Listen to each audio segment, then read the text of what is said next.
Hi, I'm Mike McCormick here at the GBTA broadcast studio, and I'm here with Paul Tilstone from Festive Road. Paul, thanks for being here today. Hi, Michael. Thank you for allowing me to be here. Well, because of your position and your role at Festive Road, you have a unique perspective of the entire industry. So, a little bit, tell me what the trends you're seeing today. What issues are you seeing that are really hot and on people's minds? The biggest thing here is dealing with and facing all the changes that everybody has to focus on. And I think there could be a tendency where you get a bit overwhelmed, whether you're a supplier or a buyer, with everything that's going on. And so for me, what I'm going to see, or we'll see over the next year, is people actually focusing on what's important to them and working out in the context of their company culture or their objectives as an organization where they should be focusing their time rather than just getting overwhelmed with everything. It's about prioritization. It is, yeah, exactly. You've got you're balancing risk, personalization, yes, ability, all the traditional travel management aspects, which almost everyone seems to take for granted. Yeah, right? yeah. Because it seems to me you don't hear the same conversations about cost and about pricing and even the traditional RFP, right? Because those aren't the issues anymore. No, it's well beyond that. Okay? We say that as a corporate buyer, what we'd really love to see is that they come in the morning, they've got that desktop in front of them, and there are essentially two metrics. What's the value they're providing to their corporation, and how happy are their travelers with what they're doing? And if they can focus their minds on those two things, then they're doing a great job. So that's where we think people should be headed. It's aspirational, right? Yeah.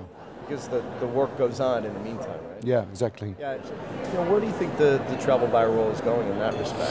Do you think we're at an equilibrium, or is it going to continue to shift? Yeah, I mean, one of the things we talk about is this sort of battle between procurement and marketing.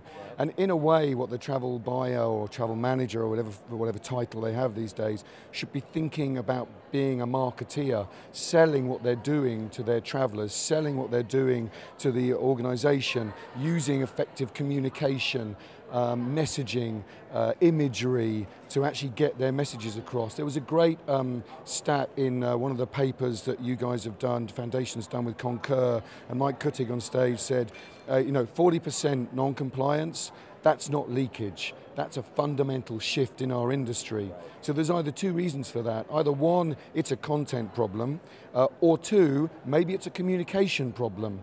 And depending on your culture and your organization, you have to think which one of those is it. Maybe a combination of both, right? I mean, who knows?